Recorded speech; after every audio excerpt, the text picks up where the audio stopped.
qué difícil era ganar el triplete. Guardiola, Guardiola, ¿y ahora qué? ¿Y ahora qué? ¡Ja, ja, ja! Si tienes los huevos, me los dices a la cara. Samuel, voy a hacer lo típico que se hace cuando has ganado un gran título. ¿Sí? ¿Vas a celebrarlo? No, voy a hacer una rueda de prensa para anunciar que dejo el Inter de Milán y me voy al Madrid.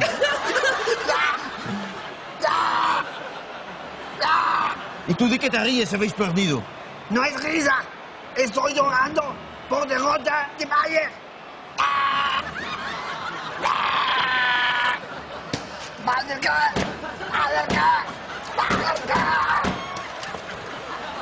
Mister, podríamos hacer un videoclip del triplete, como hicimos en el Barça el año pasado. No te preocupes, Samuel. Tranquilo, porque he pensado en eso. Copa, Liga y Champions.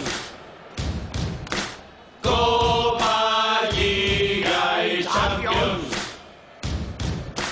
Aprende Guardiola, Mourinho sí que mola. soy el mejor del mundo. Y yo también. Ese portugués. Qué bueno es, soy el anticristo de los culés. Copa, Liga y Champions. Tú eres muy malo. Copa, Liga y Champions. Siempre negativo, nunca positivo. Yo tengo la Champions y tú no. Y los culés estáis allí, porque el año que viene entrenaré al Madrid. Copa, Liga y Champions.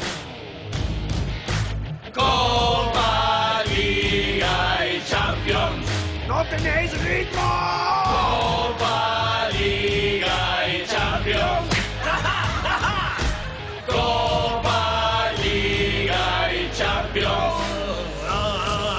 ¡No! ¡Aspersores, no!